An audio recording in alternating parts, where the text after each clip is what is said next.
Hola, bienvenidas, bienvenidos al resumen semanal de noticias de la CSA, en este caso repasando lo más relevante del año que hemos dejado atrás. Y vamos a comenzar con nuestra columna editorial, en este caso Rafael Freire, secretario general de la CSA, hablando de la estructura y además de la importancia que tiene la CSA para el movimiento sindical de América Latina y el Caribe.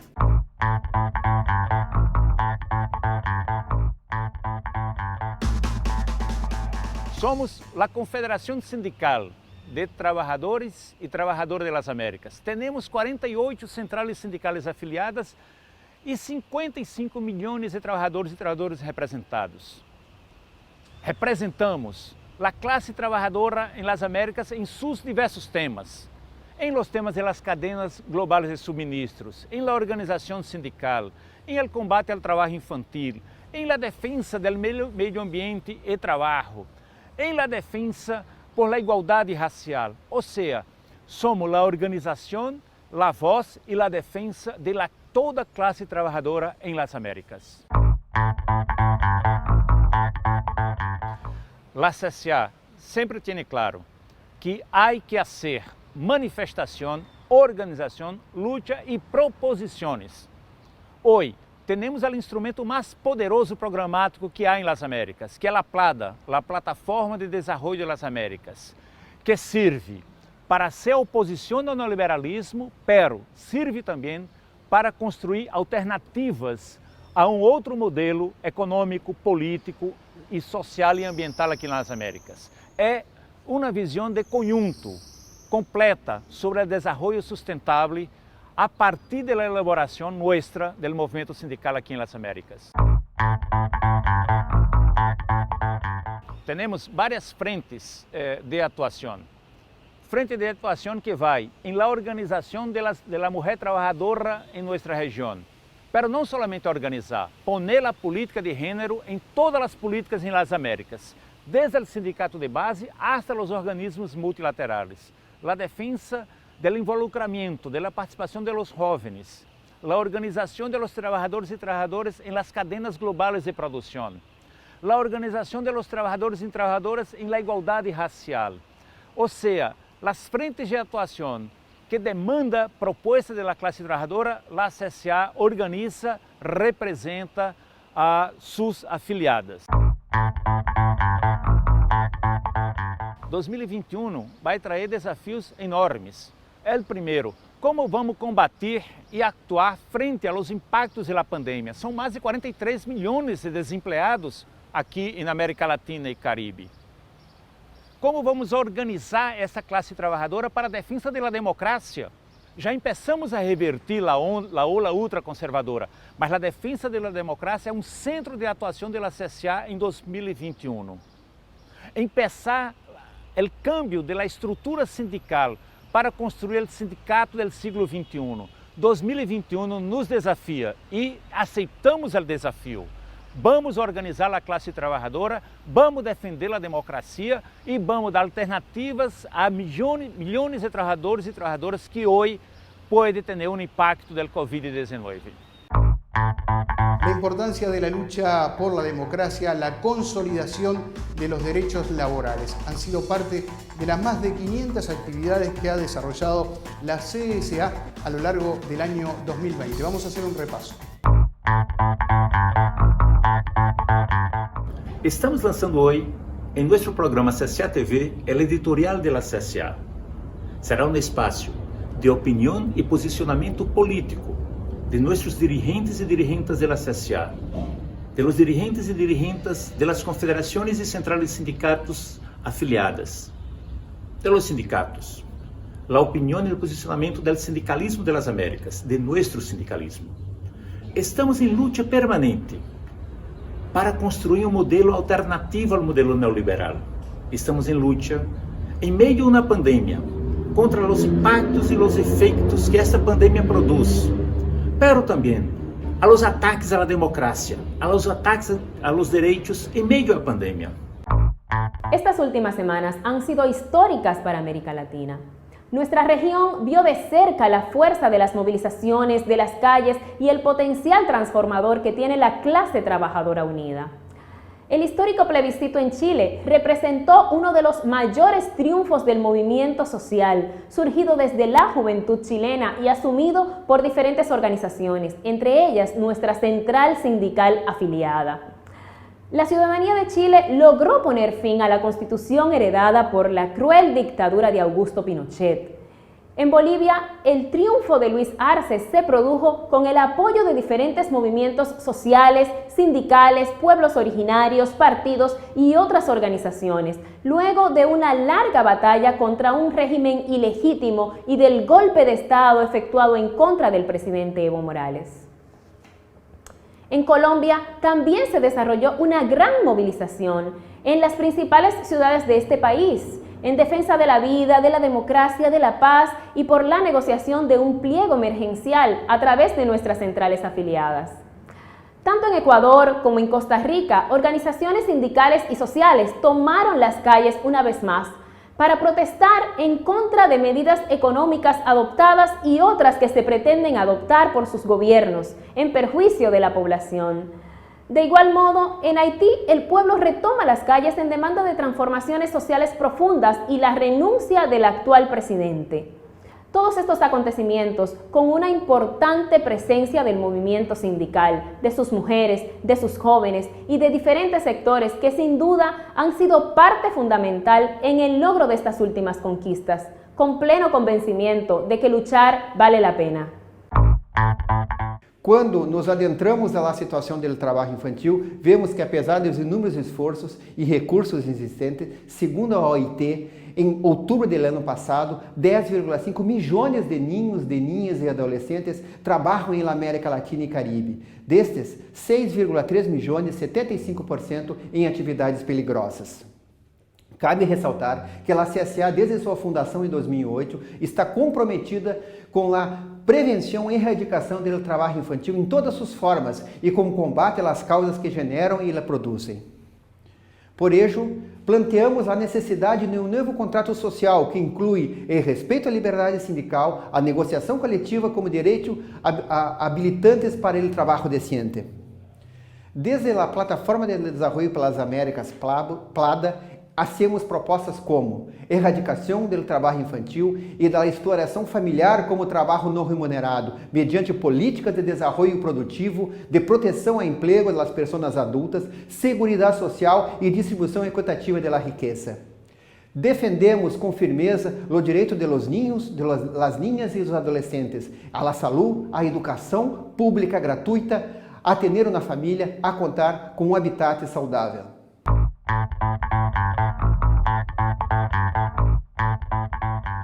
La Confederación Sindical de Trabajadoras y Trabajadores de las Américas, CSA, que representa a más de 55 millones de personas trabajadoras en el continente y expresión regional de la Confederación Sindical Internacional, CSI, expresa su satisfacción por la demostración contundente dada por el pueblo boliviano en las elecciones generales de este domingo 18 de octubre. Luego de un año del golpe contra el expresidente Evo Morales y tras una larga batalla contra el régimen ilegítimo de Jeanine Áñez, los movimientos sociales, partidos y otras organizaciones sociales aglutinados en el movimiento al socialismo lograron una masiva concurrencia a las urnas.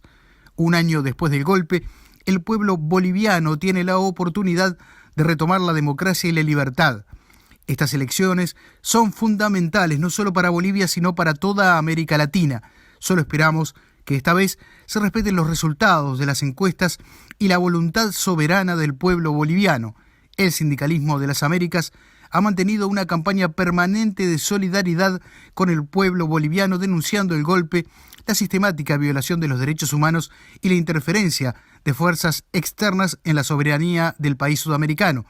Desde la CSA, felicitamos al candidato ganador Luis Arce Catacora y a su vicepresidente David Choquehuanca del Movimiento al Socialismo por el resultado en los comicios bolivianos.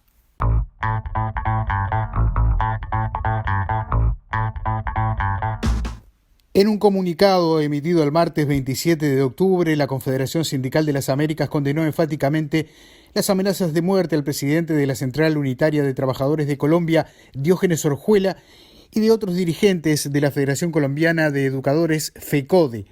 La CSA exige al gobierno del señor Iván Duque medidas efectivas para proteger la vida y la integridad de los líderes y lideresas sociales de Colombia, enfatiza el comunicado. Las amenazas de muerte de estos dirigentes ocurren en medio de múltiples movilizaciones en todo el país reclamando respuestas al gobierno a los graves problemas económicos y sociales que sufre el pueblo colombiano. Uno de los reclamos centrales está dirigido a poner fin a la ola de asesinatos de líderes sociales sin que se adopten medidas de protección y se investigue para poner fin a la impunidad, afirma el comunicado que llama a la solidaridad del sindicalismo internacional.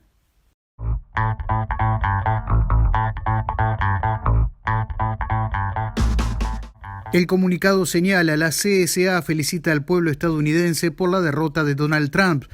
La CSA expresa su satisfacción y felicita al pueblo estadounidense, a los trabajadores, a las trabajadoras y en especial a nuestro afiliado, la Federación Estadounidense del Trabajo y el Congreso de Organizaciones Industriales, que defendió los ideales democráticos y garantizó que cada voto haya sido contabilizado.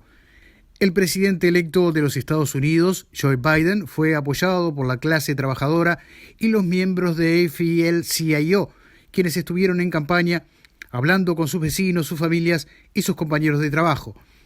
La CSA felicita también a Kamala Harris, quien hace historia como la primera mujer negra en llegar a la vicepresidencia, una victoria que abre la puerta a más mujeres en la política y ayuda a desmontar estereotipos sobre las mujeres y la política. Deseamos fuerza y resistencia al pueblo estadounidense, teniendo en cuenta que Donald Trump insiste en que la elección está lejos de haber finalizado y lanzó acusaciones de fraude sin prueba alguna en varios estados. El comunicado señala, en momento que sus países atraviesan los graves efectos del paso del huracán ETA en la región del Caribe y América Central, que han ocasionado pérdidas de vidas humanas y destrucción de infraestructura social y productiva. Como en anteriores fenómenos climáticos en la región, las consecuencias económicas y sociales son dramáticas para la población en general y las y los trabajadores y trabajadoras y las organizaciones sindicales en particular. En este sentido, nos ponemos a la disposición de nuestras organizaciones afiliadas para acompañar las iniciativas y necesidades que puedan estar presentando a partir de los efectos del huracán. En particular, solicitamos nos informen sobre qué medidas consideran sean necesarias para apoyar a la población en general, atender a las estructuras sindicales y a la dirigencia de las centrales. Más allá de las limitaciones que tenemos en medio de la pandemia del COVID-19 y las urgencias que nos impone, la CSA tratará de canalizar las demandas que reciba y responder a ellas en la medida de las posibilidades de manera directa y en coordinación con la CSI.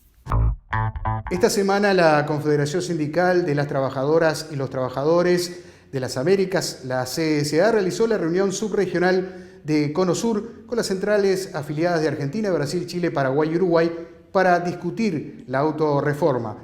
Este es el segundo encuentro de un ciclo de debates que precederá a la Conferencia Continental, transformar y fortalecer el sindicato para representar y organizar a toda la clase trabajadora, marcada para los días 26 y 27 de noviembre. Más de 200 representantes de 12 centrales sindicales afiliadas de la CSA participaron del encuentro.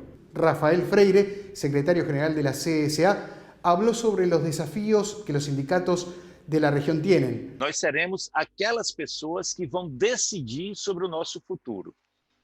Ou seja, tem muito claro isso. Nós vamos decidir sobre nossa estrutura sindical. Nós vamos decidir se nós queremos mover essa América ou não na estrutura sindical. E a decisão nossa da CSA é que sim, nós devemos mover. Nós podemos ter uma segunda decisão, que não precisa mexer com isso. Não precisa mexer com a estrutura sindical, não precisa mudar. Essa é uma decisão possível, mas a nossa decisão é outra, é que sim, nós queremos mover e queremos iniciar. E sabemos que esse processo é um processo de convencimento e de construção política. Então não é do dia para a noite. Mas a CSA inicia em 2020 e quem sabe em um tempo importante nós tenhamos a nossa estrutura sindical mais forte do que nós temos hoje. La autonomía sindical, los temas de género y juventud y la unidad sindical fueron el centro de los debates que contaron con la participación mayoritaria de mujeres. Del total de participantes, el 58% eran mujeres. Y el pasado año 2020 continuaron las luchas medioambientales, sociales, para preservar el patrimonio de todos y de todas. Amazonia, Pantanal, la importancia de América Latina como reservorio ecológico para el mundo.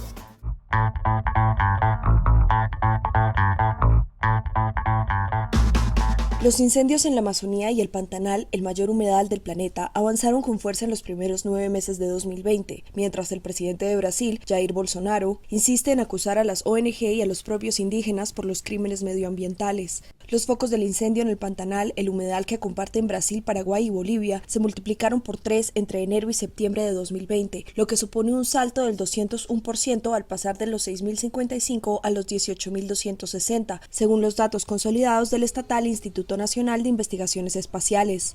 Los incendios en el Pantanal, ecosistema declarado Patrimonio de la Humanidad por la ONU y que cuenta con una superficie total equivalente a la suma de Bélgica, Suiza, Portugal y Países Bajos, fueron los mayores para el periodo desde 1998, cuando comenzaron a ser analizados los datos. En la Amazonía, los focos crecieron un 13,9% en los primeros 9 meses de 2020, con un total de 76.030 focos, una alza que los ecologistas atribuyen en parte a la creciente deforestación en el que es considerado uno de los pulmones del planeta. Tan solo en septiembre los incendios en la Amazonía escalaron un 60% respecto al mismo mes del año anterior, mientras que los del Pantanal se dispararon un 180% y registraron también un récord histórico. Las llamas se han expandido en los 2 principales biomas de Brasil, pese a la decisión del gobierno brasileño de prohibir el uso de fuego para preparar las siembras desde el pasado 16 de julio y por un periodo de 60 días.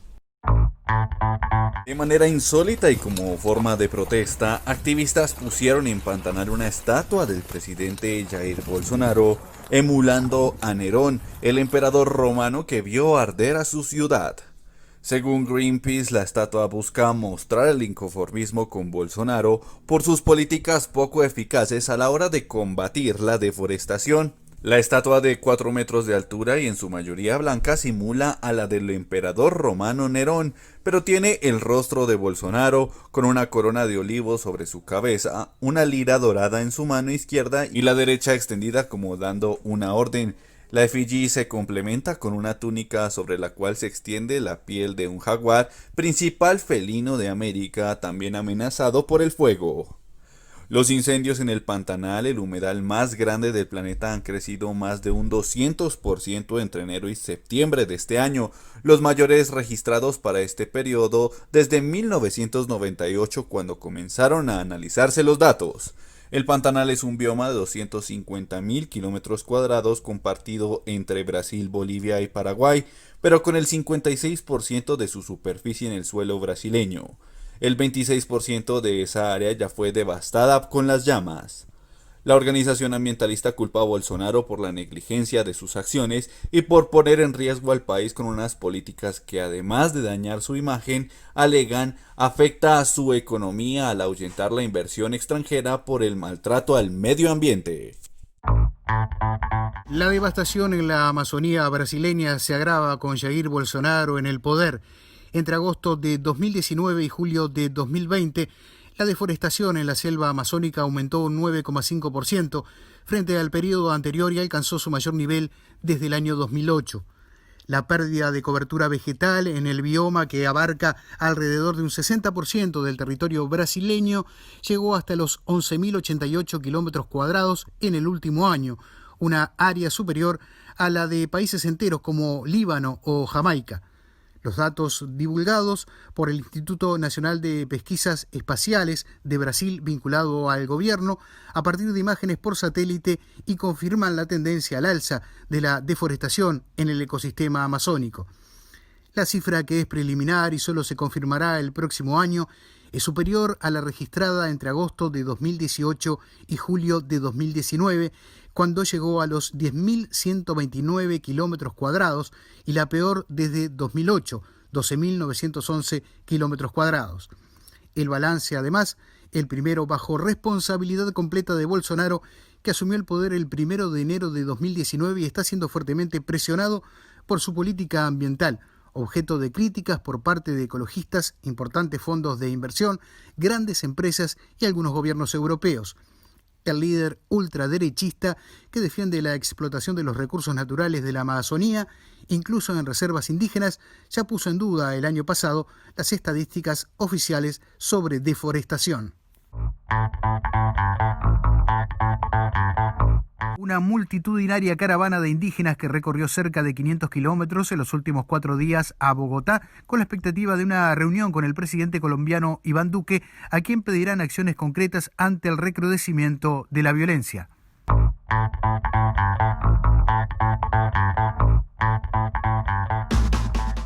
La comunidad indígena otomí, que reside en la Ciudad de México, decidió levantar la voz con la ocupación de la sede del Instituto Nacional de los Pueblos Indígenas del Gobierno Federal, una toma que cumple 12 días exigiendo vivienda digna, salud, educación y trabajo. Marisela, una de las 5 mujeres junto con un hombre que representan a la comunidad que ocupa el edificio, cuenta que la demanda por una vivienda digna lleva más de 2 décadas. Nosotros peleamos por una vivienda digna, y también peleamos por la salud, a la educación, que también tenemos derecho. No porque seamos pueblos no tengamos derecho a la educación. Entonces, pues como comunidad, pues dijimos, no, pues ya basta, ¿no? de tanto lo que está pasando. Gilberto, otro de los representantes, señala que el gobierno capitalino no ha cumplido sus promesas y por ello al movimiento indígena no le dejaron otra opción que tomar las instalaciones para hacer visibles sus peticiones. Con las autoridades de la capital mexicana atentas a un potencial derribo de la estatua de Cristóbal Colón el pasado 12 de octubre, este centenar de otomíes aprovechó para manifestarse aquel día con la toma del edificio, en cuya fachada lucen ahora decenas de pintadas en apoyo a los otomíes. Con la toma del instituto, 3 edificios del gobierno han sido tomados este año. El primero fue la Comisión Ejecutiva de Atención a Víctimas por parte de familiares de desaparecidos y la segunda una sede de la Comisión de Derechos Humanos por parte de madres de víctimas de feminicidios.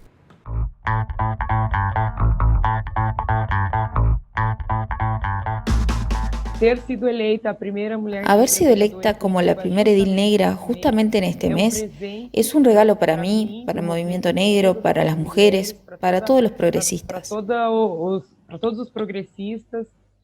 Es la concretización de un trabajo que viene siendo hecho desde hace mucho tiempo por muchas personas. Y acá en Curitiba, por increíble que parezca, es una de las pocas capitales que no reconoce el día 20 de noviembre como feriado. Y por eso continuamos en esta lucha. Espero que ahora, entrando en la Cámara de Ediles, vaya a reforzar allí la lucha que siempre fue realizada para que esta fecha acá en Curitiba sea reconocida. Necesitamos tener proporcionalidad en la representación. No podemos continuar caminando con 56% de la población brasileña que es negra estando fuera de estas discusiones. Eso se traduce en lo que vemos hoy en esta falta de políticas públicas, en estas políticas que llamamos políticas de muerte y que se traduce en no hacer política. Entonces, esta es la importancia de esta fecha para nosotros. Aumentar la intensidad de la denuncia sobre dónde el racismo nos coloca. Protestas en Brasil. Diferentes manifestaciones se realizaron en varias ciudades del país en rechazo al brutal asesinato de un hombre negro a manos de 2 guardias de seguridad en un supermercado, un episodio comparado con el del estadounidense George Floyd. Se trata del soldador João Alberto Silveira, de 40 años, quien murió tras recibir fuertes golpes por parte de 2 vigilantes de un supermercado de la red Carrefour, en Porto Alegre, previo al Día de la Conciencia Negra, celebrado hoy, que marca la lucha por los derechos de los negros en Brasil.